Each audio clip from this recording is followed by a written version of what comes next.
जी hello दोस्तों, नमस्ते नमस्कार। आप सभी को हमारा यूट्यूब चैनल फिल्मी न्यूज़ में बहुत बहुत स्वागत है। दोस्तों, आज एक बार फिर से आप सबके बीच में एक नए खबर के साथ में उपस्थित हो गया हूं। जैसे कि आज आप सबको इस वीडियो में बताने वाला हूं कि भोजपुरी के जुबली स्टार दिनेश लाल यादव उर्फ निरहुआ जी और अक्षरा सिंह स्टारर भोजपुरी फिल्म जान लेबू का ट्रेलर आखिर कब आएगा यूट्यूब पे, आज आप सबको इस वीडियो में बताने वाला हूँ। तो आप सबको बता दूं कि जान लेबू का फिल्म में आप सबको निरहुआ और अक्षर सिंह की जोड़ी दूसरी बार बड़े पर्दा पर आप सबको देखने को मिलने वाला है। जबकि आप सबको बता दूं कि इस फिल्म का ट्रेलर 31 अगस्त सुबह 6:30 में यस आर के म्यूजिक ऑफिशियल यूट्यूब चैनल पे रिलीज होने वाला है। जी हाँ दोस्तों, 31 अगस्त यानी कि कल सुबह 6:30 बजे जान लेबू का फिल्म का ट्रेलर आप सब देखना ना भूले, सिर्फ और सिर्फ यस आर के म्यूजिक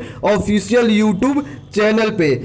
इस फिल्म के डायरेक्टर की बात की जाए तो फिल्म के डायरेक्टर है दिनकर कपूर जी, जबकि फिल्म के प्रोड्यूसर है श्रेय श्रीवास्तव जी। तो दोस्तों, यही था आज का अपडेट। अगर आप सबको वीडियो पसंद आए तो वीडियो को लाइक जरूर करें और साथ में हमारे यूट्यूब चैनल फिल्मी न्यूज़ को सब्सक्राइब करना ना भूलें। धन्यवाद।